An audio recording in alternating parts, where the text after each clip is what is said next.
point that you have considered at which you will call it quits if, in fact, the numbers don't start coming in, the number of people who say they're going to vote for you? I mean, is it 1%, 2%, 5%? When you get to Iowa and you get to New Hampshire, is there a point you say, if you don't start getting the numbers, you got to be out of the race? I haven't thought much about that because when I started early on, I had no idea what would happen, and it's about 100-fold greater than I ever dreamed of, and we're growing on an exponential curve. If you look at our supporters, if you look at the money, it's unlike the other campaigns, and they're going down. So I think you have to reassess a campaign continuously. But we have some early primaries coming up, and I predict those numbers that you just quoted aren't going to be accurate. If you weren't in the race, who would you vote for?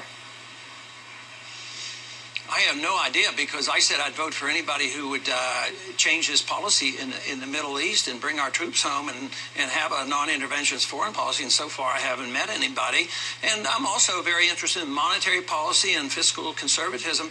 And right now, I don't see that. I think the Republican Party has lost their way. I think they're a big government policy. The neoconservatives have taken over. The old traditional conservative Republicans of the old right, they've lost their impact, and I'm trying to revive that. If you pull up articles on you consistently, you'll see, on occasion, but consistently, there are a lot of people who describe you as a flake. And that's a quote. That's not my word. That's their word in the article.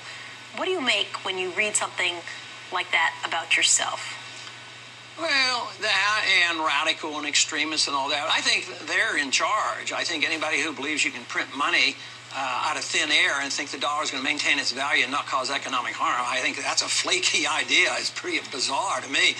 And I think $500 billion increase in the national debt, that's flaky. I think an American empire is flaky and weird and not wise. It's unconstitutional. So, yeah, it's terminology. They're playing on words. But right now, our campaign is growing because most Americans consider what's going on in Washington pretty flaky, and they want some changes made.